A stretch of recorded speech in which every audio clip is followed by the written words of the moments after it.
21 সালে নির্বাচনের আগে এখানকার সমস্ত আখড়া বন্ধ করা হয়েছিল। এই প্রদীপ বাবু, আমি নাম নিয়ে বলছি, চেয়ারম্যান ছিলেন, আর সমস্ত আখড়াকে গিয়ে চমকেছিল, এই আখড়া বার করবি না, সঙ্গে ওসিকে নিয়ে ঘুরছিল, কেস দেবো, ঢুকিয়ে দেবো, আখড়া বার করতে দেবে না। বড় রাম ভক্ত, বিশাল বড় কাটাউ, আর মনের মধ্যে কার ভক্তি? কেবল ভোটের ভক্তি, রাজনীতি আছে। আমরা সবাই মিলে বেরিয়েছিলাম, আমার পার্টির কর্মীরা, এখানকার যারা রাম ভক্তি, রাম নবমীর সঙ্গে যুক্ত আখড়া করেন, গিয়ে আমরা বলেছিলাম আপনারা আখড়া বার করুন, আমরা সঙ্গে থাকবো, কোনো বেটা গায়ে হাত দিতে পারবে না।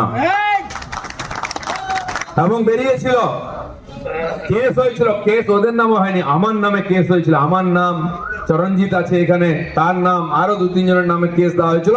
আমরা নাকি অস্ত্র নিয়ে ভয় দেখিয়েছি। যে ভয় পাবে তাকে তো দিলীপ ঘোষ ভয় দেখাবেই।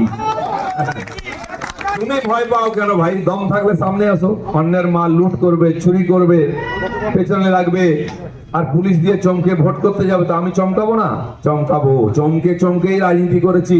খড়গপুরের লোক সেই জন্য দিলীপ ঘোষকে ভোট দেয়, আবার দেবে।